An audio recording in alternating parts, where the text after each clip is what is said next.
You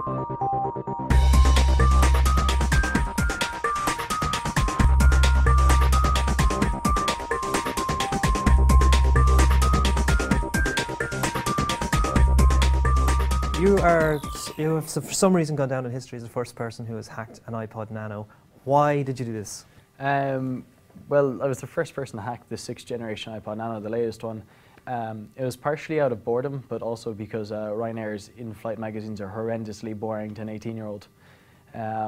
It was just out of interest. I won this Nano after I attended an event, and I just started playing around, seeing what I could access. I found some interesting things on it, and then I just got bored, so I said, okay, let's see if I can do something that you can't normally do.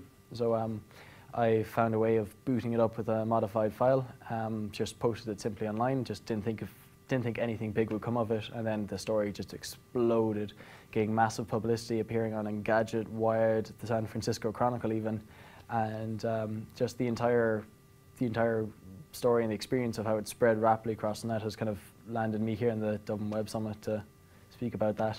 And like, when people talk about hacking, I mean, everybody thinks it's a bad activity, and people forget that companies like Apple were founded because kids decided to hack into things and break things and fix things and find out how they work and then build things on it.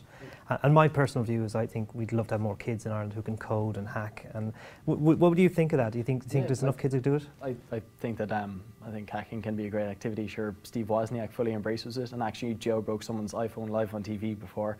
But a lot of kids do hack, actually. At the moment, a lot of people who unlock the iPhone, who actually are on the dev teams, they're actually all younger than myself. But I think that really not just hacking and security, but as well as kind of web design and programming is something that really needs to be brought into schools, because simply there are loads of kids interested, but there's no real resource provided by the government. After all this, I got loads of people in my own school coming up to me asking me about the hack and how do you make websites and stuff. So I started a computer club, to which we've now got about 40 to 50 members. We've consumed both debating and rowing societies, and we might try and take on rugby next. But we just basically do web design and some programming on a weekly basis, and it's really great. So I'm hoping to try and do the same thing in different schools and get computer clubs set up in various schools that are interested. Because you're only 17, you're only doing your Leaving Cert. I mean, what are your plans for college now? I'm sure you've done all the CAO stuff. Well, my hope is that this June that I start my first business, but I'd love to do BIS or computer science in UCC this coming, well, after the Leaving Cert. Well, starting your own business, because that's another thing. I mean, when I went to school, I don't think I actually heard the word entrepreneur till I was probably in my 20s. You know, like, it wasn't really pushed then, and still isn't really pushed now. I mean, are there many other kids like you who are open to start businesses, and what do you think we should do to help you guys? There definitely should be more information out there, especially kind of pushed out to people who are in secondary school. Like, I mean, if you take a look at it on a global level, you've got loads of young entrepreneurs. I was speaking to one guy who's 24, and yet he has 3 companies under his belt in various countries.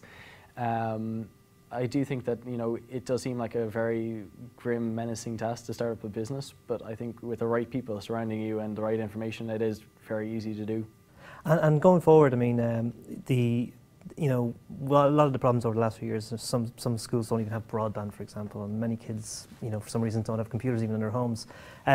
What would you have loved to have seen? I mean, I know you've got a very supportive headmaster in your school who kind of said, well, look, let's do this, you know, but what would you like to see across more schools? Like, do you think it's hacking classes, not hacking classes, but IT security classes, for example, or entrepreneurship?